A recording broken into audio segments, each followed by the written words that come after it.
Olá, AgroPlayers, sejam muito bem-vindos a mais um vídeo do nosso canal e hoje nós vamos falar sobre o famigerado, temido, aclamado, enfim, depende aí do seu ponto de vista, Supremo Tribunal Federal.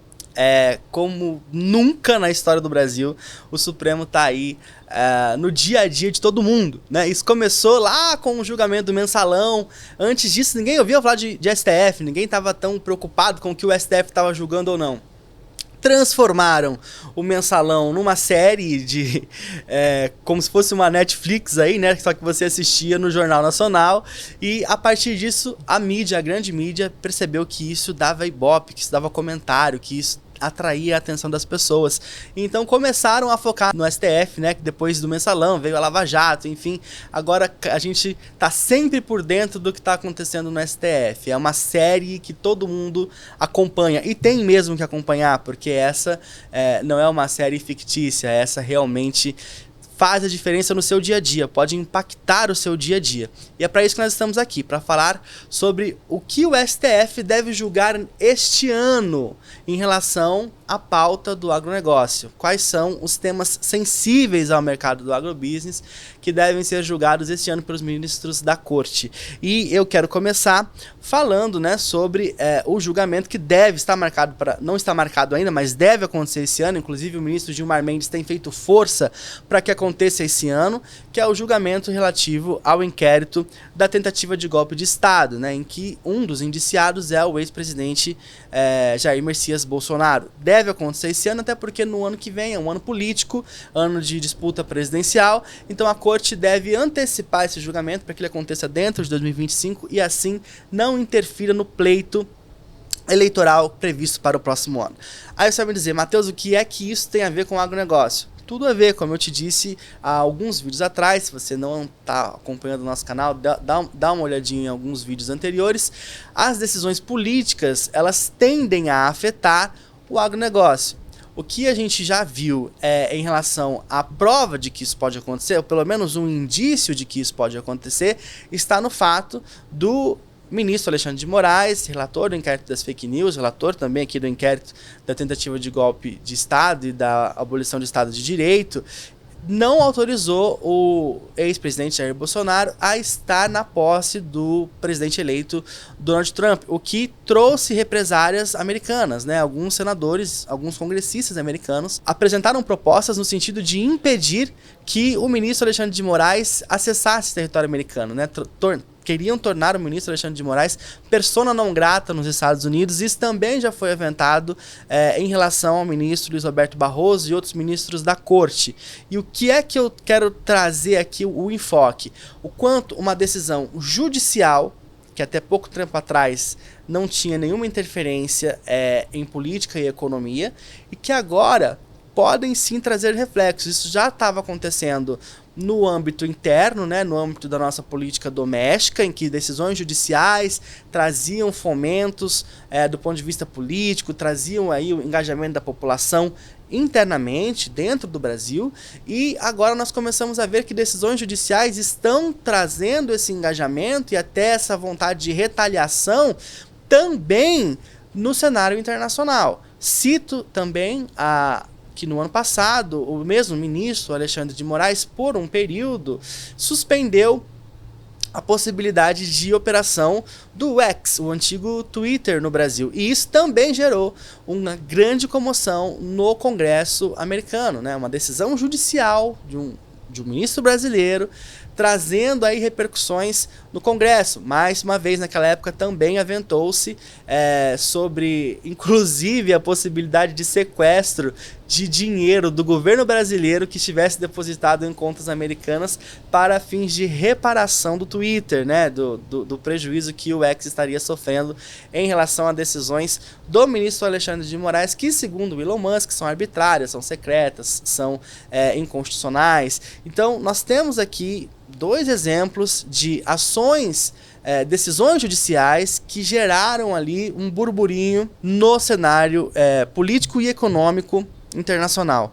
E o que eu quero trazer para você é essa possibilidade de futuras decisões judiciais principalmente neste inquérito que vai analisar os atos golpistas, né, ou não golpistas, enfim, aí vai depender do seu ponto de vista, mas esse inquérito que vai analisar a tentativa de golpe no dia 8 de janeiro, que vai ser relatado pelo ministro Alexandre de Moraes, eles podem sim gerar repercussões internacionais, inclusive do ponto de vista da taxação. Nós vemos que o governo Trump ele tem essa cultura de taxar em forma de represália. Então, a depender das decisões do ministro Alexandre de Moraes nesse inquérito, o ex-presidente Jair Bolsonaro é um aliado político do atual presidente Donald Trump, tanto que foi convidado para sua posse, e a depender da postura do Supremo Tribunal Federal em relação ao ex-presidente nesse inquérito e em outros que estão sob processamento, pode ser que o Brasil seja taxado pelo governo Trump. Isso é uma possibilidade eminente.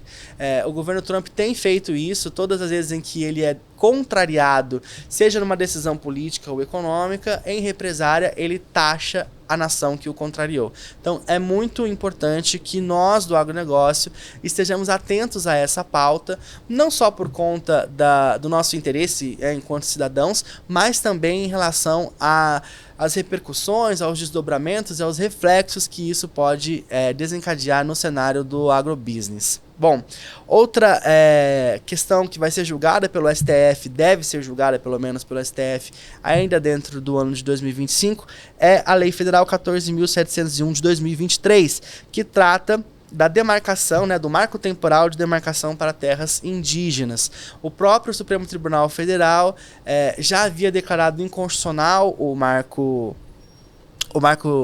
da demarcação de terras indígenas, e após a declaração de inconstitucionalidade do Supremo Tribunal Federal, o Congresso peitou a questão, foi lá e publicou uma lei federal 14.701 de 2023, dizendo que sim, o marco temporal é válido. Isso significa que terras indígenas só podem ser demarcadas, uma determinada faixa de terra só pode ser demarcada ali como terra indígena se essa aldeia estava ali ocupando, se esses povos originários estavam ocupando essas terras até 15 de outubro de 88, que é a data de promulgação da Constituição Federal.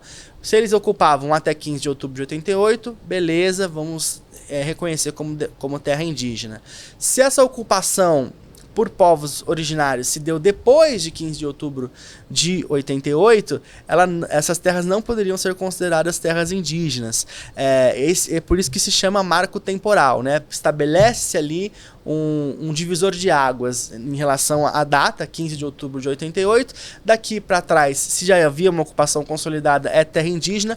Dali para frente, não poderia mais. O STF disse que isso era inconstitucional, que estabelecer uma data feria a Constituição, porque o que importa é de fato a ocupação e não uma data específica.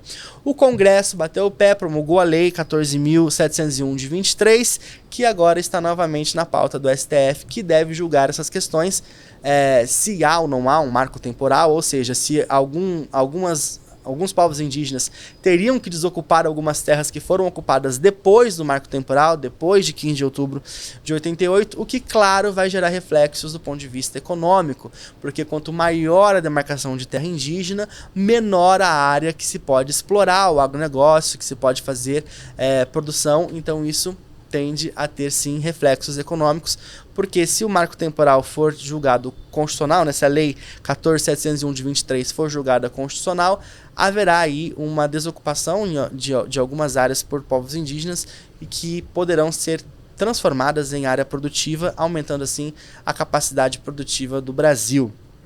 Então é um tema importante do agronegócio que será julgado pelo STF.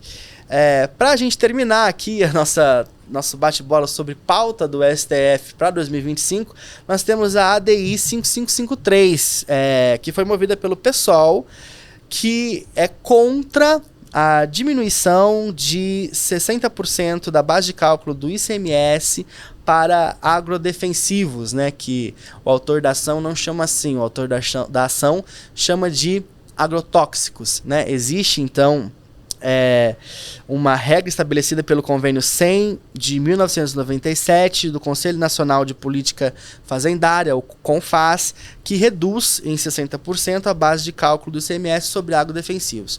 O pessoal e que está aqui sendo amparado também pelos atuais ministros do Meio Ambiente e da Saúde, alegam que agrodefensivos, que eles chamam de agrotóxicos, em algumas vezes até de veneno, né? Eles prejudicam a saúde da população e por isso não deveriam ser objeto de uma diminuição tributária, né? De uma redução de 60% da base de cálculo do ICMS, justamente por fazerem mal à saúde. Já o Ministério da Agricultura, Pecuária e Abastecimento alega que se houver realmente o julgamento da ADI 5553 no sentido de considerar inconstitucional a diminuição de 60% do ICMS, da base de cálculo do ICMS dos agrodefensivos, isso vai gerar um aumento exponencial do custo de produção, o que vai refletir num aumento ainda maior do custo dos alimentos, o que vai prejudicar a população brasileira e o que também pode ser visto como uma questão de soberania nacional, já que a capacidade de um país, né, de alimentar a sua população, chamada também aí de autossuficiência alimentar, é uma questão de soberania. Se um país não tem condições de produzir alimentos suficientes para alimentar a sua população, ele perde soberania porque ele passa a depender da produção de outros países, que se declararem uma guerra ou um embargo econômico, vão parar de fornecer esses alimentos, o que vai deixar o país ali numa situação bastante difícil. Então é uma questão de soberania nacional. Nesse caso, é óbvio, né, que nós nos posicionamos contra a ADI 5553.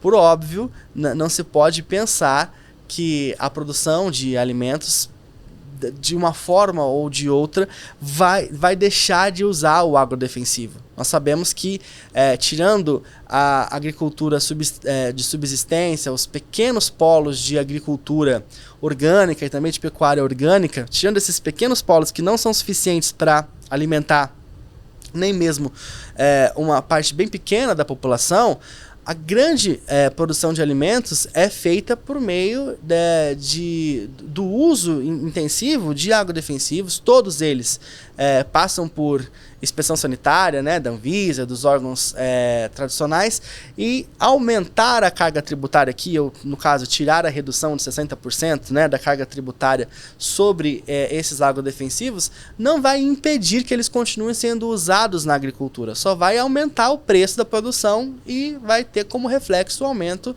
do preço dos alimentos. Então, simplesmente encarecer as coisas não tende a resolver nada, pelo menos essa é a minha opinião. E agora eu quero saber o que você pensa sobre isso ou sobre qualquer outra das pautas do STF para 2025 que a gente comentou nesse vídeo.